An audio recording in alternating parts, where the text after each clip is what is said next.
Hey everyone, today I'm going to talk about the reality of being a new game developer. This includes talking about common challenges, experiences, and emotions a new game developer has to face. Let's get started, and challenge number 1 is managing an overflow of ideas. As a new game developer, you may find yourself overflowing with ideas for many different game mechanics, storylines, systems, and features. While creativity is a fantastic asset, it can also be overwhelming if you have too many ideas and struggle to focus on one project. I know this is a big problem for many new indie developers, including myself, because it leads to scattered efforts and incomplete projects. Prioritizing and improving the best ideas and being disciplined enough to stick with a single concept until it's fully finished is something every new game developer has to learn first. For me, it really helps to document and organize my ideas for future projects while keeping a clear focus on the current game. Commit yourself to completing a small playable version of your game as soon as possible, which can then be expanded afterwards. This will give you a lot of experience and small successes to build on. And don't get distracted by new game ideas. Write them down and get back to your project. Challenge number 2 is the time and effort versus recognition imbalance. When you pour your heart and soul into developing a game, spending countless hours on coding, designing, testing, and putting an extra effort into small details, only to release it and find that it gets very few downloads and reviews, I know this can be discouraging. New indie game developers often face this harsh reality. You may wake up the next day and eagerly check your game download stats, only to find minimal engagement. This can be especially challenging if you compare the effort invested to the response you get. On the other hand, you have learned a lot of stuff during the development process. And at the end of my first game, I recognized a lot of things that I could have done better at the start of the development process. And I'm sure that you will learn a lot during your full development process too. Enjoy developing games is the best tip for those frustrating moments. I'm sure you started game development out of passion, so keep at it and remember why you started in the first place. Challenge number 3 is wearing multiple hats.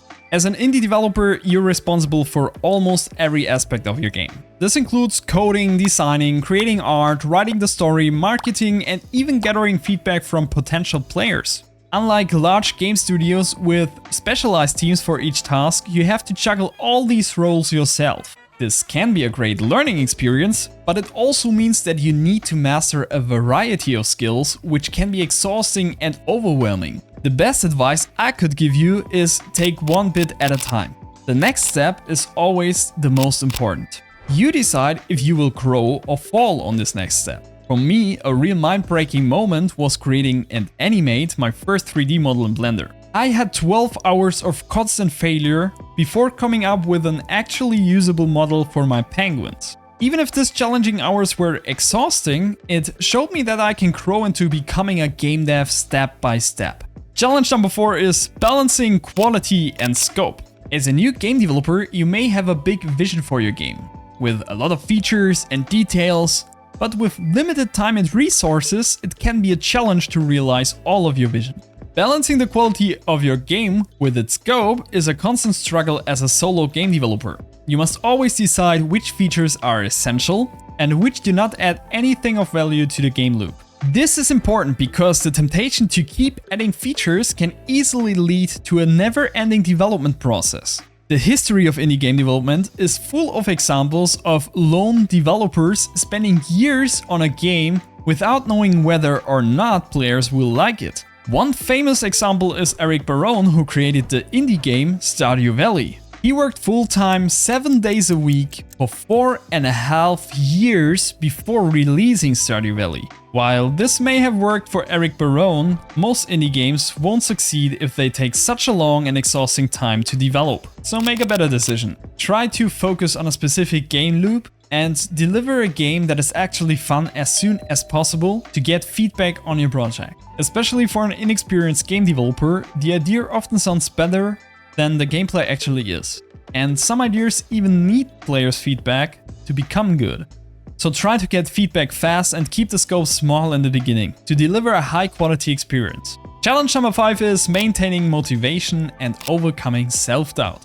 The longer your journey becomes, the more you may struggle with motivation and self-doubt about your project. Maybe you just ask yourself if this is all worth it, or if you're just wasting your time with the game you're creating.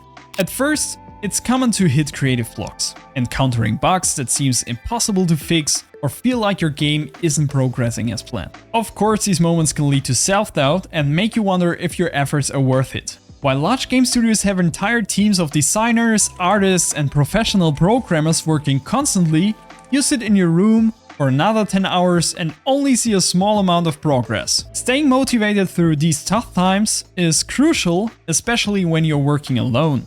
For me personally, it helps to think about how much fun I already had making games. Sure, it's hard sometimes, but most of the time I just love what I'm doing.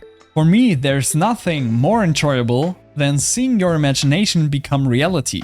And probably the best advice I could give you whenever you think you're just wasting your time is to remember this fact: the things we enjoy are never a waste of time. Despite all the setbacks and all the challenges, we as game developers do exactly what we enjoy. And that's the best thing you could ever do with your time. I hope this video helped you to get a realistic idea of the main challenges you have to face as a new game developer. If you want to see how I created my first game, check out this video right here. Thank you for watching and see you next time.